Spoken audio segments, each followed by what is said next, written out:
Cherchez la sainteté dans tous les détails de votre vie. Votre utilité dépend de cette recherche. Vos sermons ne durent qu'une heure ou deux. Votre vie est une prédication pendant toute la semaine. Si Satan peut obtenir qu'un ministre de la parole aime la louange, le plaisir, la gourmandise, il a réussi à ruiner son ministère.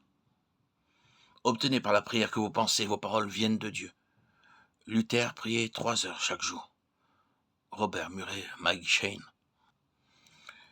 Par-dessus tout, il excellait dans la prière. La profondeur et la force de son esprit, la solennité et la révérence de ses paroles et de sa conduite, la puissance et la sobriété de ses propos ont souvent frappé d'admiration les étrangers. Ses prières étaient vivantes, pleines de respect, et elles étaient un vrai témoignage.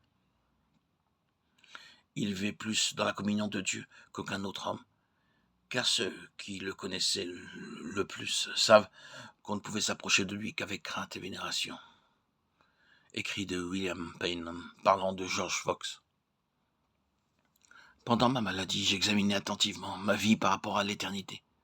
Je trouvais que mes rapports avec mes frères, comme hommes et comme pasteurs, avaient été ce qu'ils devaient être.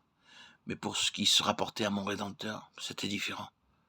Ma gratitude et mon obéissance n'étaient aucunement en rapport avec la rédemption et la protection qui m'avaient été octroyées depuis mon enfance, à travers les vicissitudes de ma vie. Ma froideur vis-à-vis de celui qui m'avait tant béni me confondit et m'humilia.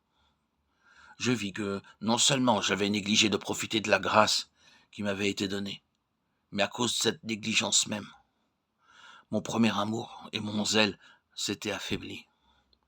Je fus confondu, je m'humiliai, je criai miséricorde, et je renouvelai mon vœu de me dévouer dorénavant sans réserve au Seigneur.